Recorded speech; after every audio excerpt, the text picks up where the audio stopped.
Normal life, normal police, நார்மலான ஒரு பொருள்ன்றது, நார்மலான ஒரு வாடிக்கை நடவடிக்கை ரொம்ப போர் அடிக்கும். பிரச்சனையே இல்லாம அது இருக்கிறது. பாட்டு சிம்பிளா இருக்கும். அதுல ஒண்ணும் பெருசா திடீர் திருப்பங்கள்லாம் இருக்காதுல்ல. அதனால இவங்களுக்கு வந்து அது வந்து ஒரு குஷி வேணும் அவங்களுக்கு.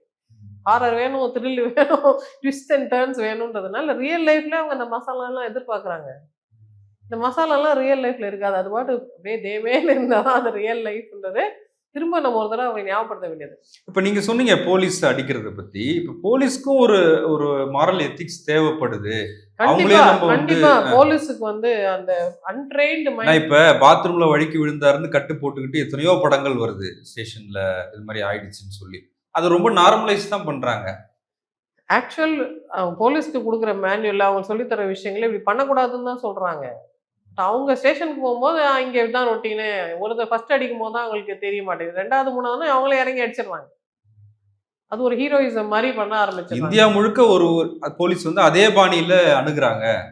இது நம்ம இன்னும் பிற்போக்கா இருக்கிறோம். இன்னும் இயல்பா இப்ப பிரிட்டிஷ்காரங்க இங்க வந்து இந்த சட்டங்கள் எழுதினப்போ, அவங்க ஆண்டான் அடிமை மனப்பான்மையில எழுதினாங்க. இவன் இந்தியன், இவன் அடிக்கலாம்னு நெனச்சு, நம்மள அவங்க குறைவான பிரஜைகளா நெனச்சு எழுதினத, இந்தியனா இன்னொரு இந்தியன் எப்படி பண்ணலாம்? இன்னும் அதே சட்டம் தானே இருக்கு. அதான் பேர பாரதிய நியாய சம்ஹிதான்னு பேர மாத்திட்டோம்ல. அப்ப அணுகுமுறைய மாத்தலல்ல. அப்ப அணுகுமுறை மாத்தணும்னா, நம்ம மனசுகிட்ட நம்ம கொஞ்சம் பேசி அத நம்ம ஃபிக்ஸ் பண்ணணும். அது போலீஸ் அதுக்காக டைம், மணி இன்வெஸ்ட் பண்ணி அதுக்கு உண்டான மாற்றத்த பண்ணணும். இப்ப டாக்டர்ஸ்க்கு குட் கிளினிக்கல் பிராக்டிஸ்ன்னு ட்ரெய்னிங் குடுப்பாங்க. ஒரு நல்ல டாக்டர்னா அவங்க எப்படி இருக்கணும்? குட் கிளினிக்கல் பிராக்டிஸ்னா எப்படி இருக்கணும்னு ட்ரெயின் பண்ணி சர்டிஃபிகேட் குடுத்து அப்பப்போ செக் பண்ற மாரி, குட் போலீசிங் பிராக்டிஸ்னா எப்படி இருக்கணும்? ஒரு எத்திக்கல் போலீஸ்காரர் எப்படி இருப்பார்?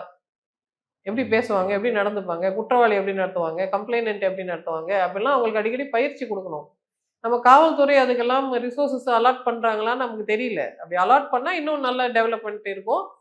கொஞ்சம் ப்ரொக்ரெசிவா நம்ம இதுலயும் இருப்போம். இல்ல அதுக்கு சினிமாவும் ஒரு காரணமா? இப்ப சினிமால வர்ற ஹீரோ ஆமா, போலீஸ் சினிமால இருக்காங்கல்ல. வந்து நம்ம ஆஸ் வி செட் இந்த நார்மல் இஸ் போரிங்ன்றதுனால சினிமால நெறைய அப்நார்மாலிட்டிய அவங்க ரொம்ப புலகாங்கிதப்பட்டு அதுதான் இயல்பானதுன்ற மாரி காமிச்சுப்பாங்க.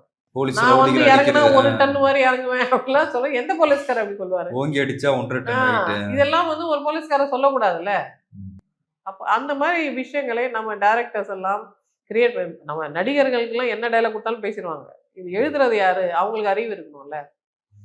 இப்பதான் நெறைய எஜுகேட்டட் டைரக்டர்ஸ் வராங்க. அவங்களுக்கு ரியலிசம் தெரியுது. ரியாலிட்டில இப்படி இருக்காது. இப்படிலாம் நான் படம் எடுக்க மாட்டேன்னு சொல்றாங்க. 20 வருஷத்துக்கு முன்னாடிலாம் நெறைய டாக்ஸிசிட்டி இருக்கு.